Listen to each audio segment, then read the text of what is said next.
नमस्कार मित्रांनो, स्वागत आहे तुमचं माझ्या यूट्यूब चॅनलमध्ये. आज आपण ऐकणार आहोत करकोचा आणि खेकड्याची गोष्ट. चला तर मग सुरू करू. एक करकोचा होता. तो त्याच्या शेजारील तलावातून उचलून मासे खात होता. पण जसा जसा तो मोठा होत गेला तसा तसा त्याला एकही मासा पकडणे कठीण होऊ लागले. स्वतःचे पोट भरवण्यासाठी त्याने एक योजना आखली. त्याने मासे, बेडूक, खेकडे यांना असे सांगितले की काही लोक तलाव भरून पिके घेण्याचा विचार करीत आहेत. त्यामुळे तलावात एकही मासा राहणार नाही.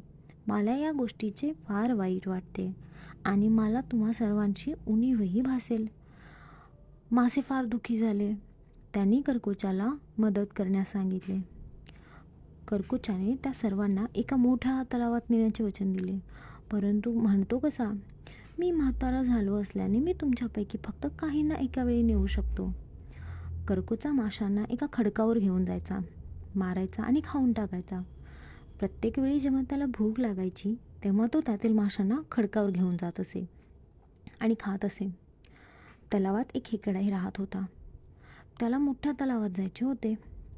त्याने करकोचाला विनंती केली आणि करकोचाने बदल म्हणून खेकड्या खाण्याचा विचार केला. आणि तो मदत करण्यास तयारही झाला. वाटेत खेकड्याने करकोचाला विचारले, कुठे आहे रे मोठा तलाव? करकोचा हसला आणि माशांच्या हाडांनी भरलेल्या खडकाकडे इशारा केला. खेकड्याला समजले की हा करकोचा त्याला ठार मारणार, म्हणून त्याने स्वतःला वाचवण्यासाठी पटकन काही विचार केला आणि करकोचाचा गळा पकडला आणि करकोचाला मरेपर्यंत जाऊ दिले नाही.